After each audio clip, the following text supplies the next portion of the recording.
सफ़र हज के सिलसिले में मरकजी हुकूमत और मरकजी हज कमेटी ने लिए कई अहम फैसले। रऊफुद्दीन कछेरीवाले की सदारत में कर्नाटक रियासती हज कमेटी ने पेश की कई अहम तजावीज़।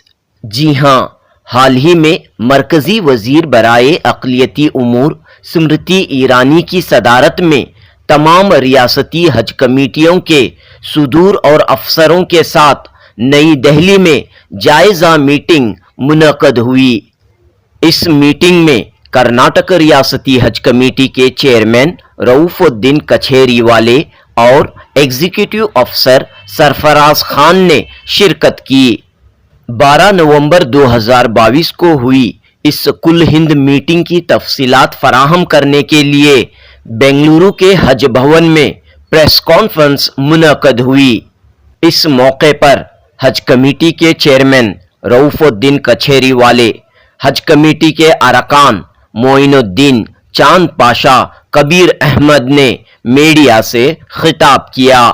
रऊफुद्दीन कछेरीवाले ने कहा कि सफ़रे हज की रकम को कम से कम करने की कोशिश की जा रही है। हज 2022 के दौरान सूटकेस और सिम कार्ड के मामले में पेश आई बदनज़मी और बदउनवानी की जांच करवाने का मरकजी वजीर स्मृति ईरानी ने भरोसा दिया है।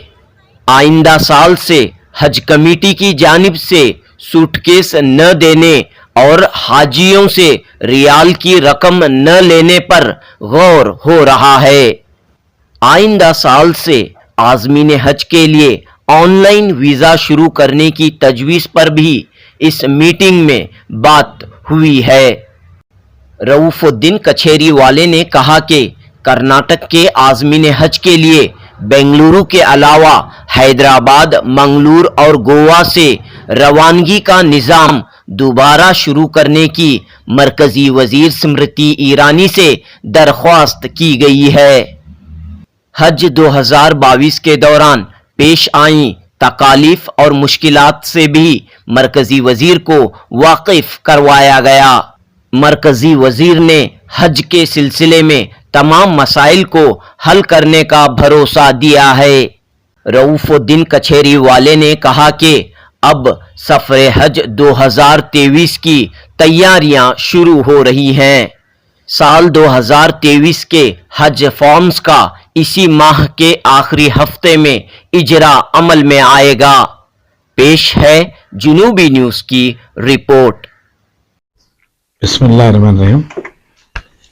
आज के इस प्रेस कॉन्फ्रेंस में हमारे कर्नाटक स्टेट के हज कमेटी के मेंबर डॉक्टर जनाब कबीर अहमद साहब और मेरे साथ में मोइनुद्दीन साहब, चांद पाशा साहब,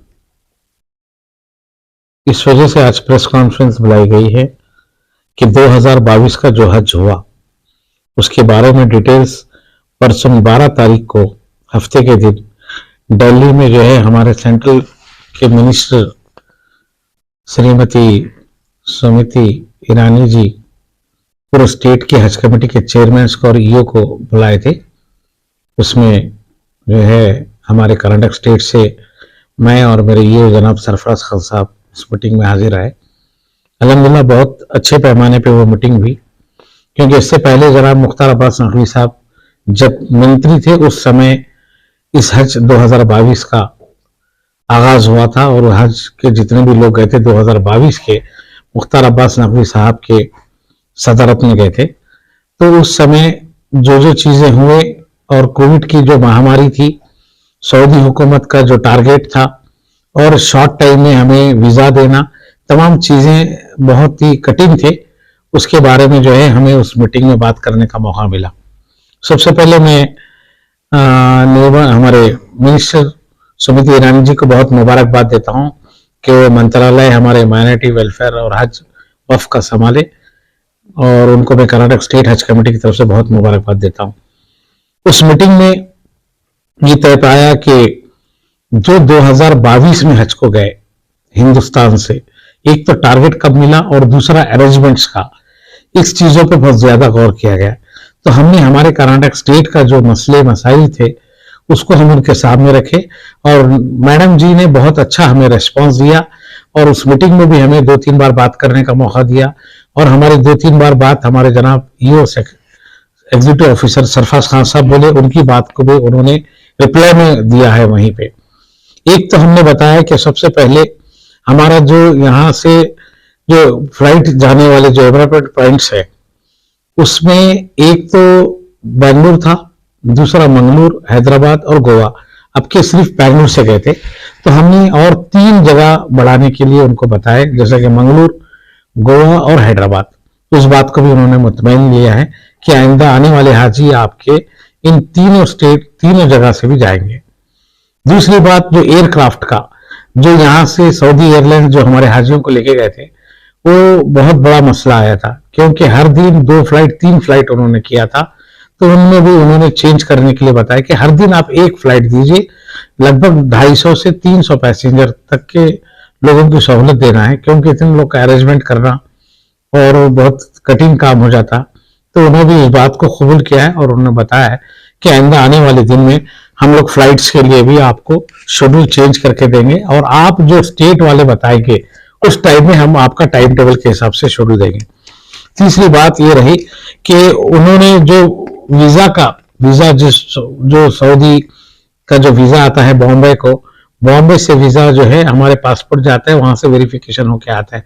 तो हम लोग ये चाह रहे हैं कि क्यों ना ऑनलाइन वीजा करे, जहां स्टेट वालों को दिए तो वहीं के लोग उसको वेरिफिकेशन करके वही पासपोर्ट पे वीजा लगाए, क्योंकि हम लोग पूरे पासपोर्ट जमा करके बॉम्बे लेके जाते हैं, फिर बॉम्बे में पासपोर्ट को वेरिफिकेशन करते हैं, फिर वहां पे उन्हें वीजा लगाते हैं।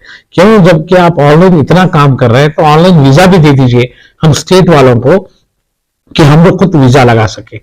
तो इस बात को भी उन्होंने कबूल किया है। इंशाल्लाह आने वाले दिन में वीजा भी जो है ऑनलाइन होगा और हर स्टेट वालों को वीजा की जो है परमिशन दी जाएंगे।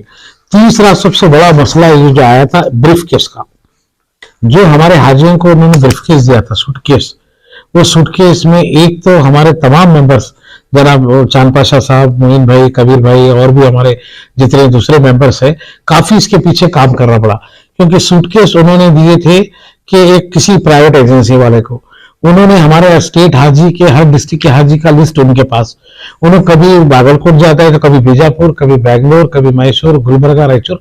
तो काफी तकलीफ हुई और हाजी ने ये समझा कि कर्नाटक स्टेट हज कमेटी वाले दे रहे हैं, हालांकि हमारा कोई रोल नहीं था। सेंट्रल हज कमेटी वो ब्रीफकेस दे रही थी और किसी को ब्रीफकेस मिला, किसी को नहीं मिला, देर से मिला, डैमेज हुआ, ये तमाम चीजें हमारे को झेलना पड़ा, हमको, हमारे मेंबर्स को, हमारे एग्जीक्यूटिव ऑफिसर को।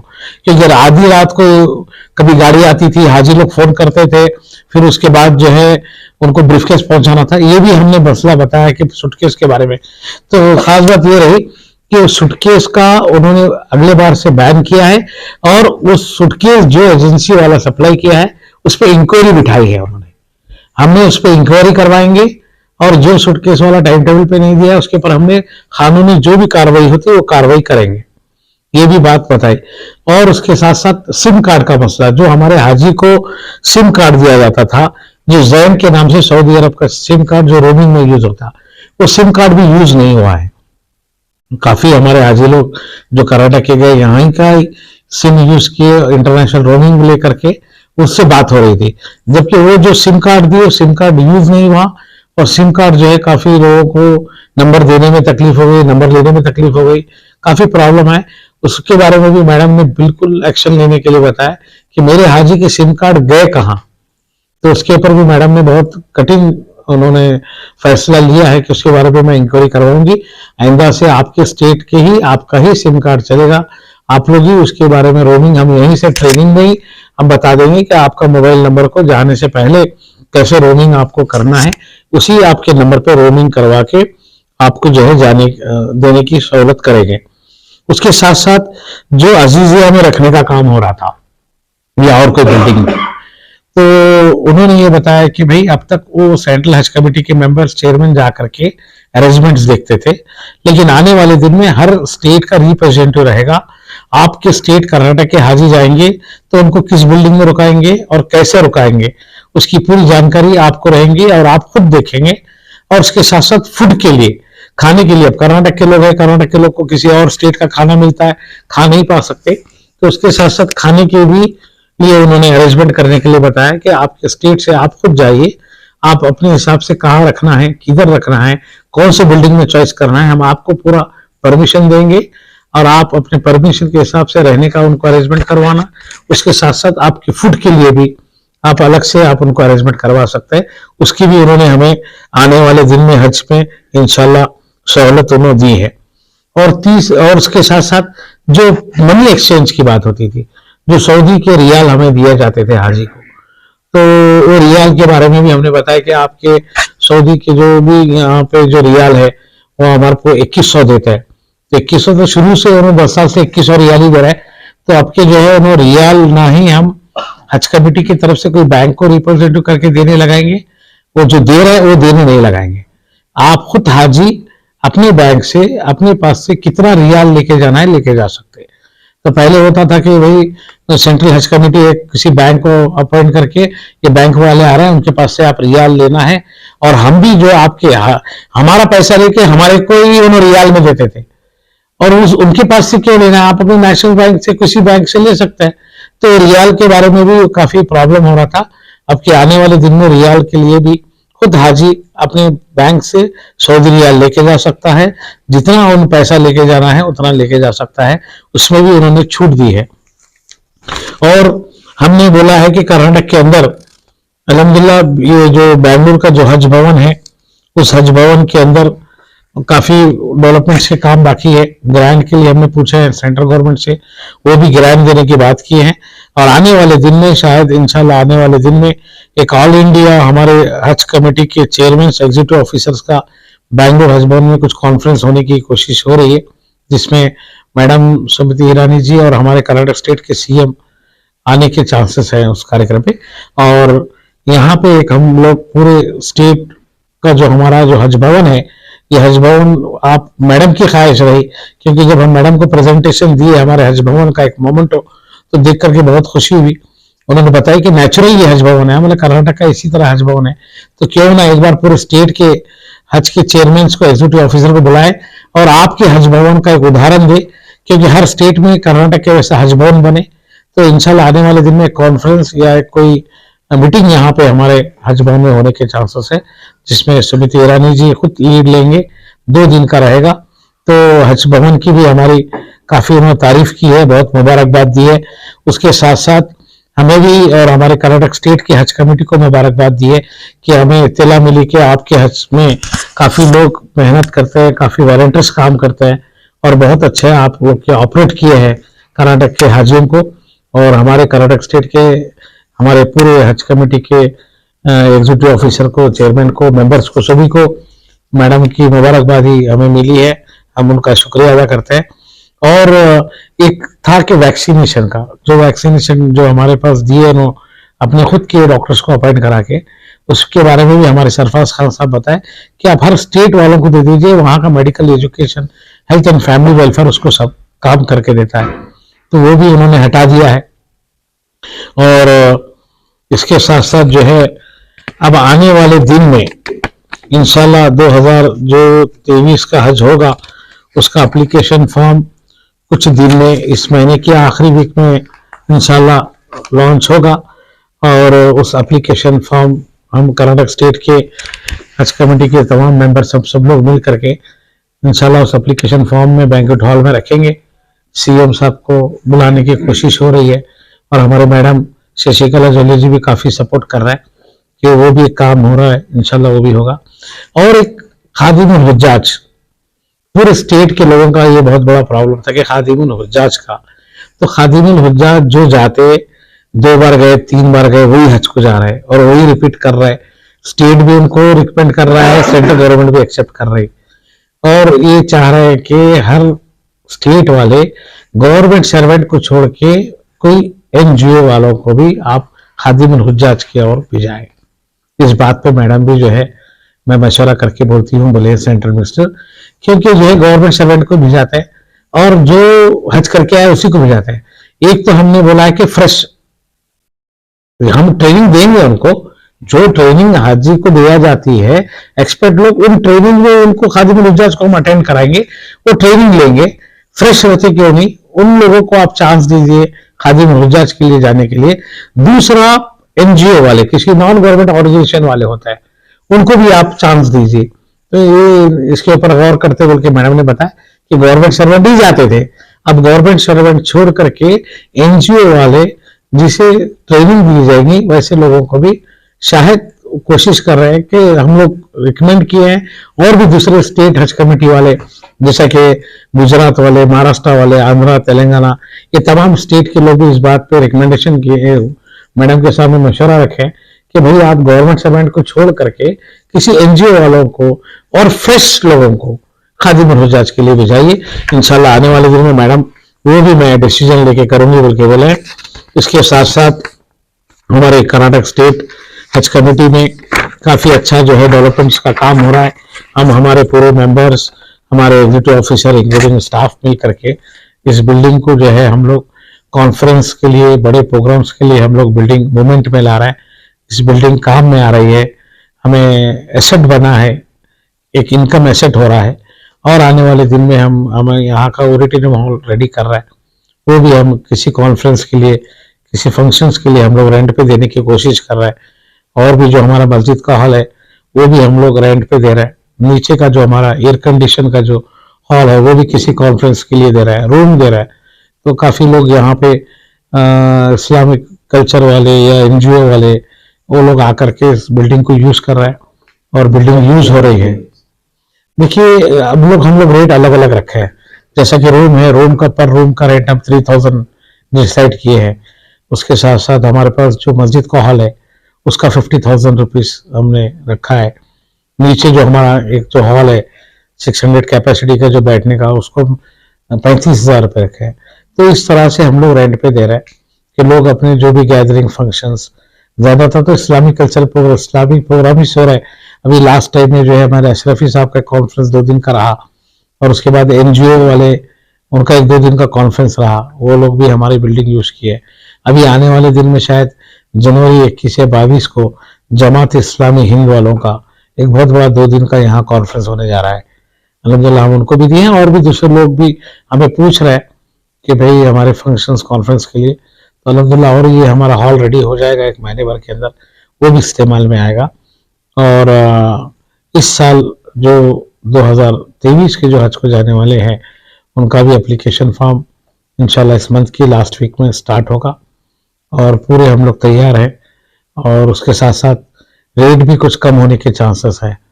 जो पहले जो कोविड में जो रेट रहा 4 लाख का, तो उसमें भी मैडम भी बोल रही है कि आज के लोगों को रेट कम मिल सके, क्योंकि काफ़ी चीज़ों में रेट कम करने की कोशिश कर रहे हैं उन्होंने।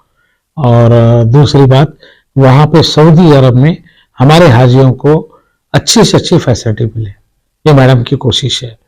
और नरेंद्र मोदी जी की भी यही कोशिश है कि हमारे इंडिया के लोगों को दूसरे कंट्री के लोगों को जैसा बेनिफिट, जैसे सहूलतें देते, वैसे उनसे ज्यादा इंडियन पिलग्रिम्स को सहूलत मिलना चाहिए। मैडम काफी इंटरेस्ट और काफी जोश से उन्होंने काम कर रहा है। और अल्हम्दुलिल्लाह आने वाले दिन में हम लोग भी स्टेट हज कमेटी, हमारे तमाम मेंबर्स सब इस काम में जुड़े हुए रहेंगे।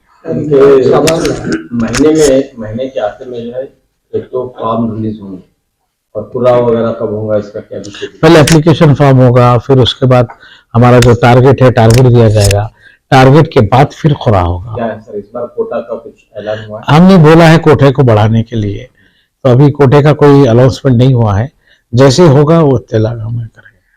जो रियाल जो है 2100 देते थे पहले, तो उसमें क्या कोई चेंजेस लाए? नहीं, चेंजेस किया तो ये इतना ही देते नहीं। रियाल देखिए 2100 जो रियाल देते थे वो तो कंटिन्यू रूटीन था।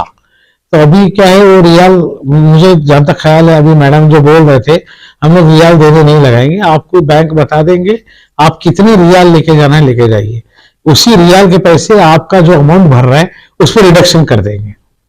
उन्होंने 2-3 अमाउंट रिडक्शन करने की कोशिश कर रहा है। एक तो आपका रियाल का अमाउंट रिडक्शन होगा, दूसरा आपका ब्रीफकेस का जो चार्जेस लगा वो कट हो जाएगा, कम हो जाएगा, कोई टेस्ट वगैरह है वो कट हो जाएगा। उन्होंने खाली बता रहे थे कि हम हाजी को सिर्फ फ्लाइट का टिकट, वीजा और वहां का जो अकोमोडेशन है हम 3 ही चार्ज करेंगे, दूसरा, हमें कोई पैसा चार्ज करने की जरूरत नहीं, क्योंकि हाजी को कम लगेगा। हाजी को कितना पैसा लेके जाना है, पैसा लेके जाने दीजिए। हाजी को जो है कोई 21 रियाल लेके जाता है, कोई 50 रियाल, जितना लेके जाना है, उससे हम कोई इंटरफेयर नहीं हो जाएंगे। वहाँ की जरूरत के हिसाब से लेके जाना। हाँ, जरूरत के हिसाब से। और छूट है कितने भी रियाल लेके जाने की छूट है, उसको कोई पाबंदी नहीं। ये एक सिस्टम बना था, उस सिस्टम को उन्होंने हटा रहे हैं, क्योंकि हाजी को तकलीफ ना हो। मरकजी हुकूमत के सामने आपने एक डिमांड रखा है ग्रांट्स के बारे में, क्या इससे पहले ग्रांट्स मिलता था क्या? ग्रांट्स इससे पहले हमें जो हज भवन बनाया था उस पे हमारे को ग्रांट मिला है। मैं समझता हूँ 5 करोड़ के आसपास इस हज भवन ग्रांट मिला है। और हम लोग को एवरी हाजी को मेंटेनेंस के लिए कुछ ग्रांट्स देता है लोग। एवरी पर हाजी को सेंट्रल गवर्नमेंट से हमें ग्रांट देता है, जो मामूली ग्रांट्स होता है। जो ग्रांट्स पूछी जाते हैं वो किसके लिए? अब हज हाउस के लिए, जैसा कि हमारा मंगलूर में हज हाउस है, अब अभी गुलबर्गे में इंशाल्लाह अल्हम्दुलिल्लाह कुछ दिन में वहाँ फाउंडेशन डालने वाले, इंक्लूडिंग बैंगलोर के लिए भी हम लोग पूछा है। इस हज भवन में भी काफी और काम बाकी है, आप ग्रांट्स दीजिए बोल के बोला। इंशाल्लाह मैं मीटिंग करके उसके बारे में भी बात बता। अब वजीर माइनॉरिटी वेलफेयर से जो मिले थे स्मृति ईरानी से, आपके साथ कौन कौन थे? मेरे साथ मेरे एग्जीक्यूटिव ऑफिसर सरफराज खान साहब थे। हम दोनों को इनविटेशन दिया गया था, और सभी स्टेट के 2 लोगों को ही बुलाया गया था, हर स्टेट के हाजी में sir chairman and executive officer को। शुक्रिया। ठीक है सर। हमारे रफुद्दीन कचेरी वाले हमारे चेयरमैन साहब, ये सरफराज खान साहब को मैं तहे दिल से, हमारे जितने भी हज कमेटी मेंबर है उनको मैं ये करता हूँ कि शुक्रिया अदा करता हूँ, हमारे तमाम हज कमेटी मेंबरों से। तो इन दोनों को भी जो है मैं शुक्रिया अदा करते हैं, इसलिए कि इन्होंने जो है पिछले हज कमेटी में जो हमारे सामने जो हुआ है, मैं भी मौजूद था, तो बहुत दिक्कत हुई, इतनी दिक्कत हुई, इतनी परेशानी हुई। तो इसलिए तो हमारे ये सरफराज खान साहब जो है, इन्होंने बताया कि मैंने नेक्स्ट इंशाल्लाह अगर दिल्ली में मीटिंग हुई तो ये पूरा जो है मैं सब्जेक्ट में रखता हूँ करके हमारे से नंबरों से वादा किए थे। ऐसा पूरी तरह से हमारे चेयरमैन साहब ये सब गए और वहाँ के कामयाबी जो है मीटिंग हुई। और सबसे बड़ी बात क्या है, जो यहाँ की जो मांगे जो करना था, जो हमें दिक्कत परेशानी हुई, उसका सामना हुआ। तो जनाब सरफराज खान साहब, स्मृति ईरानी जो मिनिस्टर है और चेयरमैन साहब से गुफ्तगू बहुत अच्छी तरह हुई। पूरे स्टेट, जितने भी स्टेट है वो तमाम स्टेट के भी लोग वहाँ चेयरमैन आए हुए थे। उसमें ज्यादा हिस्सा हमारे कर्नाटका स्टेट हज कमेटी के जनाब रफुद्दीन कचेरी वाले और सरफराज खान साहब का जो सब्जेक्ट था, उन्होंने बहुत इम्प्रेस हुए। ये तरीके का जो वहाँ पर मीटिंग हुई, उसके बावजूद जो है, जो हमारी एक बहुत बड़ी परेशानी थी जो सूटकेस की वगैरह, उसके बारे में, और सबसे बड़ी खुशी की बात जो रियाज का जो मसला है, इनका किकबैक दिया जाता था सेंट्रल हज कमेटी को, तो वो जो है इंशाल्लाह इस बार जो है बिल्कुल वो नील होगा, जीरो होगा। तो 2100 रियाल पिछले कई सालों से लोग दे रहे थे, तो इस बार जो हाजी जो है हमारे ये साहब, हमारे चेयरमैन साहब की जो मांग रही कि ये जो बिल्कुल हटाए, क्योंकि हर हाजी जो है ज्यादा से ज्यादा रियाल लेके जा सके और वहां पर जो है कुछ उनके लिए भी सहूलतें हुए, तो इसके लिए बहुत बड़ी बात हुई। तो रियालों जब देते, जब कई रियाज जो है उनसे गम भी जाते, अगर मिस भी हो जा सकता था, तो इस बार जो है लोग डॉलर्स भी लेके जा सकते हैं, रियाल्स भी लेके जा सकते हैं, दूसरे भी करेंसी भी लेके जा सकते हैं, जैसा उनकी सहूलत। पहली बात वो हो रही है, सबसे बड़ी बात है। तो दूसरी बात जो है, पिछली मरतबा जो है जो फ्लाइट का जो सिस्टम था हमारा, उसके बारे में भी बातचीत किए है। तो पूरी जगह से, जैसा मंगलोर का पिछले 4 साल के पहले भी जा रहे थे, तो बेंगलोर का हैदराबाद से ये एनवायरमेंट जो भी है ये खोला जाएगा करके मिनिस्टर ने प्रॉमिस किए हैं, इंशाल्लाह वो भी होगा। तो कई मुद्दे जो है हमारे इस बार जो है कर्नाटका स्टेट हज कमेटी बहुत सामना करना पड़ा, और कोटे के बारे में भी जो जितना ज्यादा हो सके उतना हमने मांग की है। हमारे चेयरमैन साहब भी, हमारे ईओ साहब, इंशाल्लाह वो जरूर कामयाबी होंगे। तो इस बार मैं समझता हूँ कि इस बार का हज का जो है बेहतरीन अंदाज से जो है हज के जो है हाजी लोग जाएंगे, तो ज्यादा से ज्यादा हाजी जाने की हम लोग तमन्ना की है। पिछले बार जो है 3,000 हाजी गए थे। इंशाल्लाह इस बार जैसा पहले रूटीन था 5,500 6,000, इस तरह का हमारी कोशिश रही तो होती है इंशाल्लाह। ये हमें और एक बार मैं तहे दिल से मैं शुक्रिया अदा करता हूँ जनाब चेयरमैन साहब और जनाब ईओ साहब को, क्योंकि उन्होंने मीटिंग में अटेंड करके बहुत अच्छी तरह से हमारा जो स्टेट का जो रियासत कर्नाटका का सब्जेक्ट इन्होंने रखा, तो उसे कामयाबी अल्लाह के फजल से बहुत अच्छी तरह से हुई है। अस्सलाम वालेकुम। अल्लाह का लाख लाख शुक्र है कि 22 का हज कंप्लीट होकर अभी 23 के हज को तैयारी कर रहे हैं। हमें कर्नाटका के पूरे सारे मुसलमान भाइयों को, बहनों को, माँओं को मैं एक खुशखबरी देना चाहता हूँ कि आज हज भवन से हमारे चेयरमैन साहब रऊफुद्दीन कचेरी वाले साहब और प्रेस कॉन्फ्रेंस बुलाए थे और माशाल्लाह आज से आगाज हो रहा है। हज को जाने के लिए तैयारियां कर रहे हैं। तो मैं सारे कर्नाटक के मुसलमानों को और सभी को मैं मुबारकबाद देता हूं। क्यों बोले तो अभी शुरू करना चाह रहे हैं हमें, और इस मंथ में हज का फॉर्म आपको ऑनलाइन मिल जाएगा। उसके बाद से रूटीन आपका हर साल जैसा रहेगा वैसा शुरू हो जाएगा। आप सबको मुबारकबाद देता हूं।